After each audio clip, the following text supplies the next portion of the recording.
তাদের মানতে হবে। যত দ্রুত মানবেন ততই সহজ সম্পর্ক হবে, স্বাভাবিক সম্পর্ক হবে, সুসম্পর্ক হবে। বাংলাদেশের মানুষকে আগের মতো আর এই প্রধানত বাংলাদেশে পাওয়া যাবে না। শেখ হাসিনা যেভাবে প্রধানত বাংলাদেশ তৈরি করেছিল, মানুষ অভ্যুত্থান করে শেখ হাসিনা থেকে দেশ থেকে বিতাড়িত করে বাংলাদেশের মাথা উঁচু করে দাঁড় করিয়ে দিয়েছে। এই মাথা উঁচু বাংলাদেশ, তার নাগরিকরা মর্যাদা পাবে।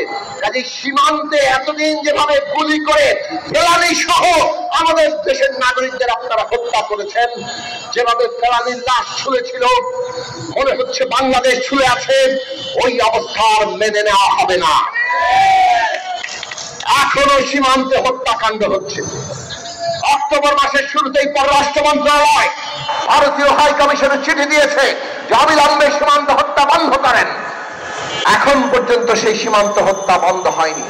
কয়েকদিন আগেও সীমান্তে বাংলাদেশের নাগরিককে হত্যা করা হয়েছে। আমরা সরকারকে বলি, ভারতের কাছে জবাবদিহি চান, কেন তারা এখনো এই সীমান্ত হত্যা বন্ধ করছে না? ভারতের সীমান্ত বাহিনী তাদের নিজেদের দেশের আইন ভঙ্গ করে তারা মানুষ হত্যা করছে। তারা নানান অভিযোগ করে যে চোরাচালানি হয়, অপরাধ নাকি করছে। তো ভারতে যাদের অপরাধ করে তাদেরকে কি দেখা মাত্র গুলি করা হয়? এটা কোন দেশের আইনে আছে? কাজেই কেউ যদি অপরাধ করে, সেই অপরাধের বিচার যে কোনো দেশেই আছে। অপরাধের বিচার না করে অপরাধীকে গুলি করে হত্যা, আসলে এগুলো তার মানে হচ্ছে তারা হত্যা করতে চায়। এই চোরাচালান কিংবা অপরাধ একটা অজুহাত মাত্র। কাজে এই বাংলাদেশের মানুষ কোনোভাবেই এই সীমান্ত হত্যা মেনে নিবে না। সরকারকে সেই অবস্থান দৃঢ়তার সাথে নিতে হবে এবং এটা বাস্তবায়ন করতে হবে। বন্ধুরা আমার, বাংলাদেশ আজকে কোন পথে যাবে, এই সরকারের কাছে বিরাট এক দায়িত্ব।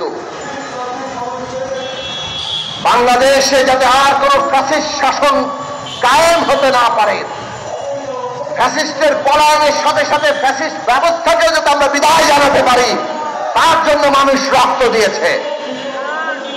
সেইটা যদি আমরা বাস্তবায়ন করতে চাই, তাহলে আমাদের সকলের মধ্যে এখন ঐক্য রক্ষা করতে হবে। আমরা একটা ঐতিহাসিক মুহূর্ত পার করছি।